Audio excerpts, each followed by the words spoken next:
ચાલો ઓકે પછી ampere check કરીએ રિલેની અંદર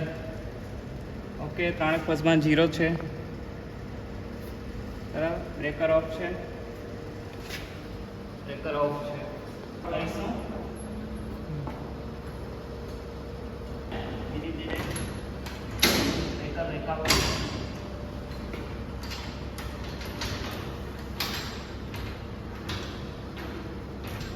જ્યાં સુધી ટેસ્ટ પોઝિશન પર બ્રેકર નહીં આવે ત્યાં સુધી આપણે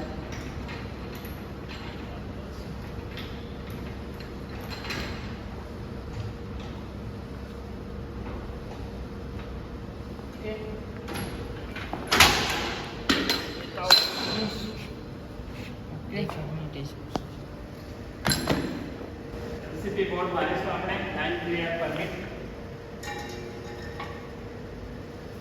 કે હવે આપણે આરતી કરવા જઈશું કેન્દ્રી પર જઈશું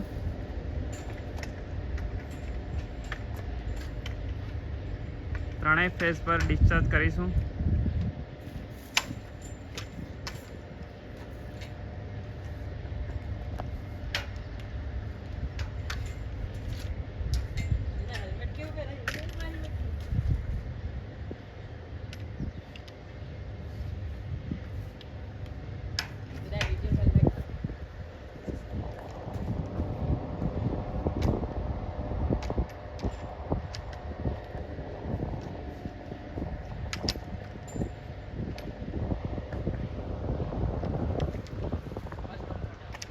બસ ને હવે આપણે એલસીપી રિટર્ન કરીશું ડિજિવેશનનું લાઇન પર મેન્ટેનન્સનું કામ પતી ગયું છે જમ્પર બની ગયા છે હવે આપણે અર્થિંગને ઉતારવાનું કામ કરીશું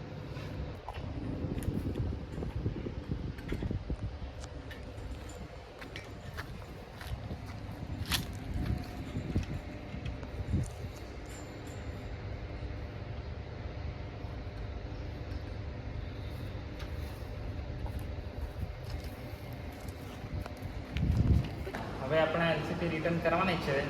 તો અંદરનું વીસીબી બ્રેકર આપણે રેકિંગ કરીશું બરાબર છે પહેલાં તો જોઈ લેવાનું સ્પ્રિંગ ચાર્જ છે કે નહીં સ્પ્રિંગ ચાર્જ છે બરાબર છે આપણે બ્રેકર રેકિંગ કરીશું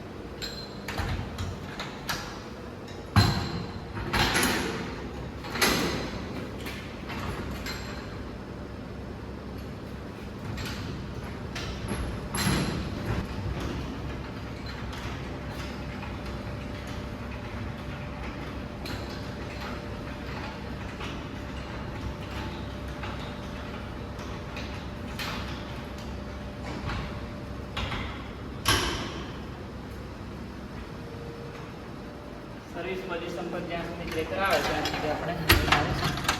જોઈ લઈએ ઇન્ડિકેશન આવી ગયું છે circuit breaker in service position બરાબર ઇન્ચાર્જ છે પછી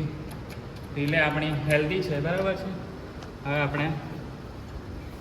એલસીબી બોર્ડને હટાવી લઈશું પછી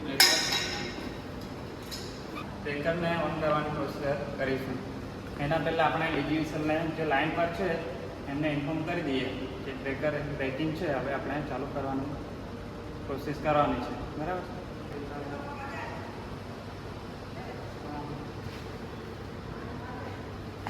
ચાલો ચાલુ કરું છું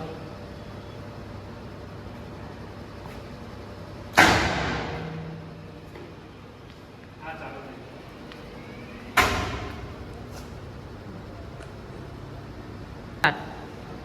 હવે બ્રેકર આપણું વીસીબી બ્રેકર ઓન થઈ ગયું છે હવે આપણે એમ્પિયર ચેક કરી લઈએ કે એમ્પિયર ત્રણેય ફેઝમાં છે કે નહીં તે બરાબર છે આ 3 એમ્પિયર પ્રાઇમરી કરંટમાં આરવાયબીમાં 3 ફેઝમાં એમ્પિયર આવી ગયા છે બરાબર છે સર્કિટ બ્રેકર ઓન છે આપણા પાવર આરવાયબીમાં 3 ફેઝમાં ઇન્ડિકેશન ચાલુ છે બરાબર એટલે આપણી એલસીબી અહીંયા પૂરી થાય છે